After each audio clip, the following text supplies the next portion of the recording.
तर उद्धव ठाकरेंनी एक वेगळाच अनुभव भाषणामध्ये सांगितला। आपल्यासह कुटुंबाची चारही नावं मतदार यादीतून वगळण्याचा डाव होता, असा गंभीर आरोप उद्धव ठाकरेंनी केलाय। सक्षम नावाच्या ॲपवरून माझ्या नावानं खोट्या नंबरवरून निवडणूक आयोगाकडे अर्ज करण्यात आला होता। व्हेरिफिकेशनसाठी हा अर्ज केला होता आणि या अर्जानंतर निवडणूक आयोगाचे अधिकारी घरी आले होते, असंही उद्धव ठाकरेंनी म्हटलंय।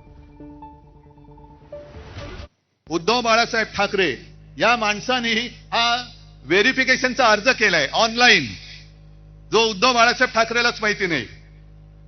त्याच्यावरती मोबाईल नंबर खोटा आहे। काय हो, काय माहिती पाहिजे तुम्हाला? नाही तुम्ही सांगा। म्हटलं मी काय सांगू, मला काय माहिती तुम्हाला काय पाहिजे? नाही टेलिफोन नंबर बरोबर आहे का? म्हटलं टेलिफोन नंबर खोटा आहे।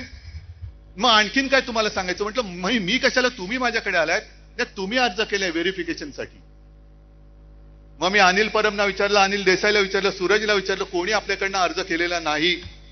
आणि विशेष म्हणजे हा अर्ज कधी केला गेलाय? 23/10/2025 म्हणजे कालच्या 23 तारखेला अर्ज केला गेलेला आहे। आणि कुठून केलाय? ते सक्षम नावाचं ऍप आहे।